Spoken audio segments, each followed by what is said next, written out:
Еуропада Барселона туралы енді жай ғана талантты команда ретінде емес, нақты проблема ретінде айта бастады. Жұлдыз ойыншылар үшін емес, жүйесі үшін қарсыласқа қауіпті ұжым туралы сөз болып отыр. Флик дағдарысты қаруға айналдыра білді. Қосалқы құрамды күшейтуге, ал құрамның тереңдігін қарсыластар үшін қорқыныш факторы етуге пайдаланды. Енді осы жобаға Жоау Канселу қайта оралды. Рональд Араухо қайтадан өтінімге енгізілді. Ал Барселона 2026 жылдың алғашқы трофейіне бет алып келеді. Неліктен бұл пазл дәл қазір толық жиналып жатқанын және неге бұл команданы Еуропа нақты қауіп ретінде қабылдай бастағанын талдап көрейік.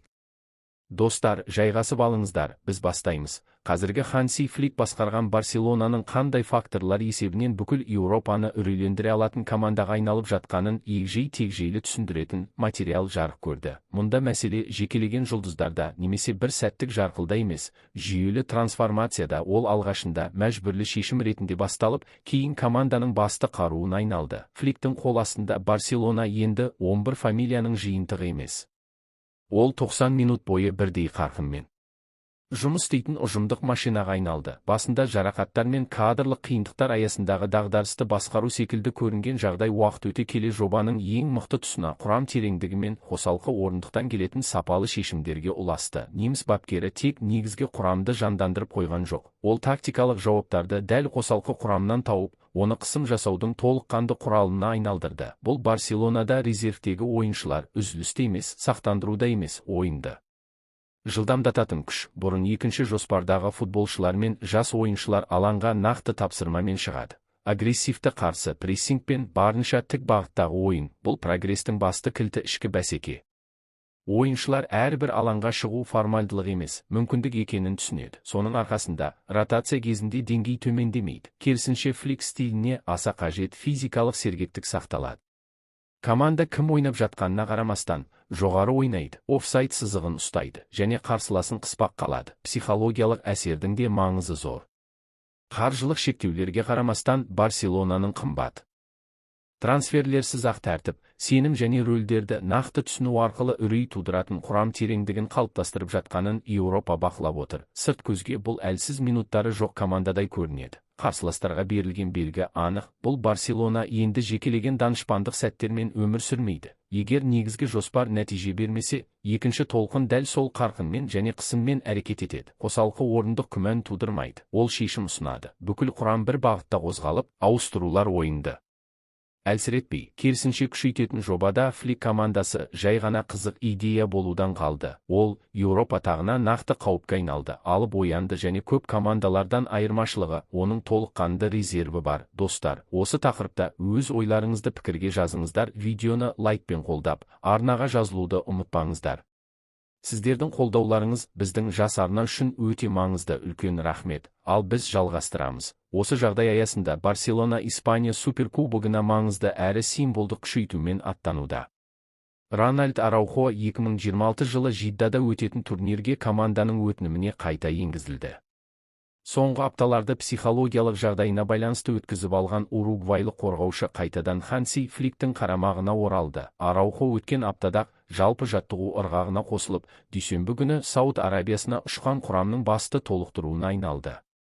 Дәл оның оралуы сәрсенбі кешінде Атлетикамен өтетін алғашқы жартылай финал алдындағы барлық жаңалықтардың ішінен ерекше көзге түседі. Қорғаушы Жоан Гампер базасындағы соңғы жаттығудан кейін жарияланған 23 ойыншының тізіміне енді. Фликтің айтуынша, турнир матчтарына капитандардың бірінің қатысуы клубтар берген үзілістен кейінгі оның өзін қалай сезінуіне байланысты болады. Бапкер шешімнің асықпай, өте мұқият қабылданатынын атап өтті. Араухоның оралуымен Испания суперкубогы алдындағы Барселонаның кадрлық жағдайы дерлік оңтайлы көрінеді. Қазіргі таңда Фликтің қарамағында негізгі құрамнан небәрі 2 ойыншы ғана жоқ. Олар жарақаттан кейінгі қалпына келуін жалғастыру үшін Барселонада қалған Гави мен Андреас Кристенсен. Сапарға арналған өтінімге сондай-ақ Флик моделі аясында сенімге ие бола бастаған бірнеше жас футболшы да енгізілді. Негізгі құраммен бірге Сауд Арабиясына Хорхе Торрес, Дро Фернандес және Томи Маркес аттанды. Бұл шешім құрам тереңдігі мен ішкі бәсекеге басымдық беріліп отырған бағытты тағы бір мәрте айқындай түседі. Команда сейсенбі күні жолға шығып, Жиддада жаттығу өткізді, ал бүгін турнирдегі алғашқы ойынын өткізеді. Таразы басында 2026 жылдың алғашқы трофейі және Еуропада жиі айтылып жүрген сол ұжымдық машинаның плей-офф форматындағы матчтарда да жұмыс істей алатынын дәлелдеу мүмкіндігі тұр. Бұл сапардың тағы бір ерекшелігі Барселонаның суперкубок аясында таныстырмақ болған жаңа 4-ші формасы болмақ. Киім жиынтығы өткен жылдың соңында көрсетіліп, 2005 жылға аңызға айналған классикодан шабыт алған. Сол кездесуде Роналдиньоның Сантьяго Бернабеудегі ойыны клубтың заманауи тарихындағы ең жарқын сәттердің біріне айналған еді. Араухоның оралуы, жастарға деген сенім және жылдың алғашқы титулы үшін күрес, Ханси Флик қадамдап құрып жатқан жобаның қисынды жалғасы. Егер бұрын құрам тереңдігі мәжбүрлі шара деп саналса, енді ол қазіргі Барселонаның тек таңғалдыруға ғана емес, жеңіске жетуге дайын екенін дәлелдейтін тағы бір маңызды аргументке айналып отыр. Достар, егер видеоны қолдауды ұмытып кетсеңіздер, лайк басуды ұмытпаңыздар. Үлкен рахмет. Ал біз жалғастырамыз. Осы жерде Барселона жанкүйерлері үшін жақсы жаңалықтар аяқталмайды. Ханси Фликтің жобасы тағы бір маңызды күшейтумен толықпақ. Клуб Жоау Канселудің оралуы жөнінде келісімге келді.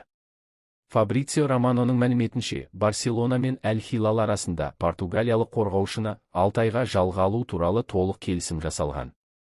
Ресми ұсыныс дүйсенбі күні жіберіліп, содан кейін оқиғалар өте жылдам өрбіді. Бұл трансфердегі шешуші фактор ойыншының өзі ұстанған позиция болды. Бұған дейін Әл-Хилал Интермен келісім шарттарын алдын ала келіскеніне қарамастан, Канселу өзінің басты басымдығы Каталонияға қайта оралу екенін нақты жеткізді. Нәтижесінде, саудиялық клуб Барселонаның ұсынысын қабылдады. Каталондықтар бұл келісімді Андреас Кристенсеннің жарақатына байланысты жалақы ведомосында босап қалған орын есебінен рәсімдей алады. Дәл осы қаржылық мүмкіндік Канселуді тіркеуге жол ашып отыр. Ал Ханси Флик трансферге әлдеқашан жасыл жарық берген. Бапкерге португалиялық футболшының тәжірибесі, әмбебаптығы және қорғаныстың екі қапталында да бірдей тиімді ойнай алу қабілеті ұнайды. Сонымен қатар клубта қаңтар айында қажетті деңгейдегі таза орталық қорғаушы табу іс жүзінде мүмкін емес екенін де мойындайды. Канселу Барселонаға қайта оралу үшін жалақысын айтарлықтай қысқартуға келісті. Клуб оның еңбекақысының шамамен 5 миллион еуросын өз мойнына алады. Сондай-ақ Әл-Хилалға жалға алу үшін 4 миллион еуро төлейді. Енді тек ресми хабарландыруды күту ғана қалды.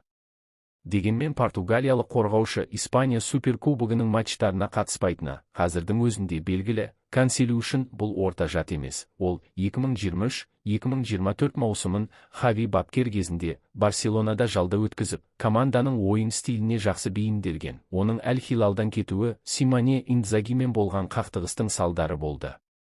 Бапкермен қарым-қатынас тығырыққа тіреліп, қорғаушы маусымның алғашқы жартысына негізгі құрамнан шеттетілді. Командалық құрылым тұрғысынан алғанда, Канселудің келуі Фликке қосымша тактикалық икемділік береді. Оның әмбебаптығы екі қапталдағы қорғаушы позициясында жабуға мүмкіндік береді. Бұл қажет болған жағдайда, Жюль Кундені орталық қорғанысқа қайта қайтаруға жол ашады.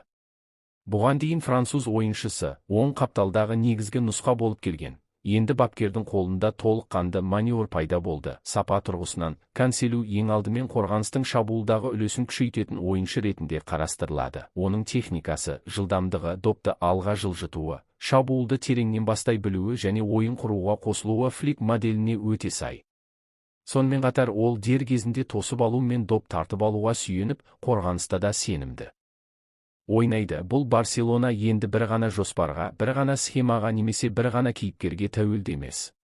Егер негізгі құрам нәтиже бермесе, қосалқы орындықтан шыққандар дәл сол қарқынмен қысым жасайды. Егер құрам тереңдігі жетіспесе, Араухо оралады, Канселу пайда болады. Флик матчты құтқаратын емес, матчты шешетін ауыстырулары бар команда құрып жатыр. Дәл осындай жобалар Еуропада бір маусымға ғана емес, ұзақ мерзімге қауіпті болады. Испания суперкубогы тек алғашқысына. Негізгі сұрақ басқа, идеясы ғана емес, резерві де бар. Барселонаға Еуропа дайын ба? Егер бұл жобаны тереңірек талдағың келсе, арнаға жазыл, лайк бас және пікірге Флик командасы Чемпиондар лигасында ең соңына дейін жете ала ма, соны жаз. Келесі видеода кездескенше.